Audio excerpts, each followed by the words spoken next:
हिमालय की पहाड़ियों के पास एक छोटा सा गांव था जहां वीर नाम का एक जिज्ञासु लड़का रहता था। उसे नई नई जगहों की खोज करना बहुत पसंद था। गांव के बुजुर्ग अक्सर एक रहस्यमयी गुफा की कहानी सुनाते थे जो पहाड़ की चोटी के पास कहीं छिपी हुई थी। कहते थे कि उस गुफा में एक अनमोल खजाना है, लेकिन वहां तक पहुंचना आसान नहीं। एक दिन वीर ने तय किया कि वो उस गुफा को ढूंढेगा।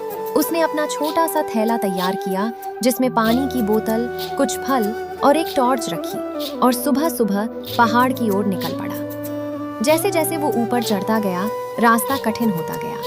पत्थर फिसलन भरे थे और हवा ठंडी होती जा रही थी। अचानक उसे एक पुराना लकड़ी का पुल दिखाई दिया जो गहरी खाई के ऊपर बना था।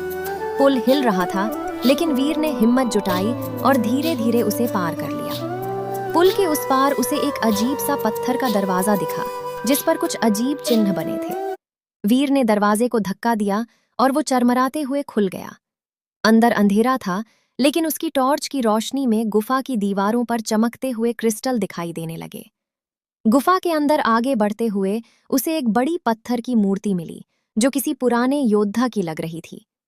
अचानक मूर्ति की आंखों में हल्की सी रोशनी चमकी और गुफा में गूंजती हुई आवाज आई, जो यहाँ आया है उसे साहस और सच्चाई की परीक्षा देनी होगी। वीर थोड़ा डर गया, लेकिन उसने हिम्मत नहीं हारी। आवाज ने पूछा, सबसे बड़ा खजाना क्या है? सोना, हीरे या कुछ और?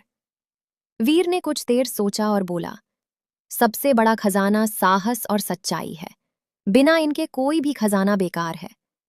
जैसे ही उसने ये कहा, गुफा की दीवारें चमक उठीं और मूर्ति मुस्कुराने लगी। उसके पीछे का रास्ता खुल गया। वहां सोने चांदी से भरा खजाना नहीं था, बल्कि एक चमकता हुआ क्रिस्टल था जो सूरज की तरह रोशनी फैला रहा था। आवाज फिर गूंजी, ये ज्ञान का क्रिस्टल है। ये उसी को मिलता है जो सच्चे दिल और साहस के साथ यहां तक पहुंचे। वीर ने क्रिस्टल को हाथ में लिया और अचानक गुफा के बाहर का रास्ता खुद ब खुद खुल गया। जब वो गांव लौटा तो उसने देखा कि क्रिस्टल की रोशनी से गांव के खेत हरे भरे हो गए थे और पानी के सोते फिर से बहने लगे थे। गांव वाले बहुत खुश हुए और वीर को एक सच्चा नायक मानने लगे।